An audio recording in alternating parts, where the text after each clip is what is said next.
মতপার্থক্যকে কেন্দ্র করে বর্তমানে সামাজিক যোগাযোগ মাধ্যমে মানুষ যেভাবে ব্যক্তিগত হেনস্থা বা বুলিংয়ের প্রবণতা দেখা যাচ্ছে, ভিন্নমতের প্রতি এমন অসহিষ্ণু আক্রমণাত্মক আচরণ ইসলামে কতটা গর্হিত কাজ? খুবই জঘন্য কথা। আল্লাহ রাব্বুল আলামিন কোরআন কারীমে সূরা হুজুরাতে পরিষ্কারভাবে বলেছেন, লা ইয়াসখার কওমুম মিন কওমিন আসা আন ইয়াকুনু খায়রাম মিনহুম। কেউ যেন অন্য কাউকে নিয়ে বিদ্রূপ না করে, ঠাট্টা না করে। যাকে নিয়ে বিদ্রূপ করা হচ্ছে হয়তো আল্লাহর কাছে যিনি বিদ্রূপ করছেন তার চাইতে উত্তম বা শ্রেষ্ঠ। এই জন্য কোনো মুসলমান আসলে অন্য কাউকে নিয়ে বিদ্রূপ করা এবং বোলিং করা, অন্য কাউকে নিয়ে তুচ্ছ-তাচ্ছিল্য করা, হাসি তামাশা পাত্র বানানো, এটা মৌলিকভাবে কোনো জায়েজ কাজ নয়।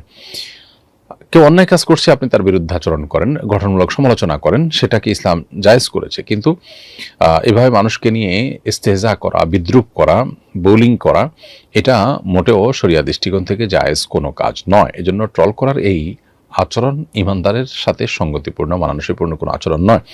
আজকাল আমরা অনেক সময় দেখা যায় যে তরুণদের একটা বড় অংশ, এমনকি অন্যান্য বয়সী মানুষরাও, তারা এই জাতীয় বুলিংগুলোকে এনজয় করেন।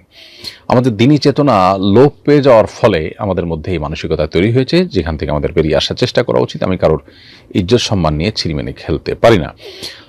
কোনো ব্যক্তি কোনো ভুল করেছেন, তার ভুল আমরা সমালোচনা করবো। হ্যাঁ, কোনো ক্ষেত্রে একেবারে দিনের দুশ্মন, তাদের আর অন্য কোনোভাবে আমরা হয়তো শাস্তি দিতে পারি না, তারা সকল সীমা লঙ্ঘন করে যাচ্ছে, তখন এটা একটা অস্ত্র হতে পারে নিরুপায় হয়ে। কিন্তু সাধারণ অবস্থাতে আমাদের উচিত হলো গঠনমূলক সমালোচনার মাধ্যমে কারোর ভুল থাকলে সেটাকে শুধরে দেওয়ার চেষ্টা করা। মতপার্থক্যের কারণে তাকে অপবাদ দেওয়া, মিথ্যা তথ্য ছড়ানো, গালিগালাজ করা, ট্রল করা বা চরিত্রহরণ করা, এগুলো কোনো অবস্থাতে জায়েজ নয়। আমরা অনেকেই এগুলোকে জায়েজ বানিয়ে নিয়েছি এবং এগুলো আমাদের কাছে দোষের বিষয় নয়।